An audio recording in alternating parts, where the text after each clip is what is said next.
नमस्कार दोस्तों, आप सभी का स्वागत है हमारे चैनल पर। आज हम आपको सुनाने जा रहे हैं माघ मास कथा का अंतिम और सबसे पुण्यदायी अध्याय 10।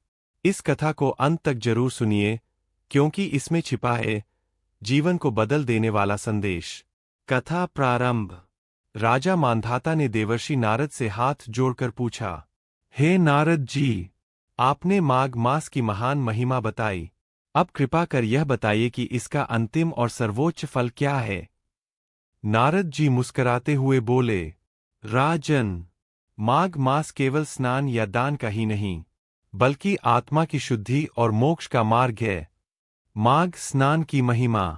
नारद जी बोले, जो व्यक्ति माघ मास में प्रतिदिन ब्रह्म मुहूर्त में उठकर गंगा, यमुना, सरस्वती या किसी भी पवित्र नदी में स्नान करता है और स्नान के समय नमो नारायणाय का जाप करता है, उसके जन्म जन्मांतर के पाप नष्ट हो जाते हैं। यदि कोई व्यक्ति नदी में स्नान न कर सके तो वह घर पर स्वच्छ जल में भी भगवान का स्मरण करते हुए स्नान करे, उसे भी वही पुण्य प्राप्त होता है। दान का अक्षय पुण्य। नारद जी ने कहा, माघ मास में किया गया छोटा सा दान भी 1000 गुना फल देता है। इस मास में विशेष रूप से अन्न दान, वस्त्र दान, कंबल दान, तिल और घी का दान, गौ सेवा करने से दरिद्रता, रोग और संकट समाप्त हो जाते हैं। संयम और भक्ति का महत्व। नारद जी बोले, जो व्यक्ति माघ मास में क्रोध का त्याग करता है, झूठ और निंदा से दूर रहता है, सात्विक भोजन करता है, भगवान विष्णु का नाम जप करता है, वह इस लोक में सुख और परलोक में विष्णु लोक को प्राप्त करता है। माघ मास का अंतिम संदेश।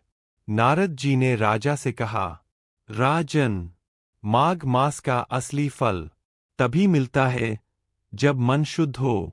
जो व्यक्ति इस मास में अपने पापों पर पश्चाताप करता है, सच्चे मन से भगवान की शरण लेता है, भगवान स्वयं उसके जीवन के कष्ट दूर कर देते हैं। कथा का समापन। राजा मांधाता ने नारद जी के चरणों में प्रणाम किया और कहा, हे देवर्षि, आपने माघ मास का सच्चा रहस्य बता दिया।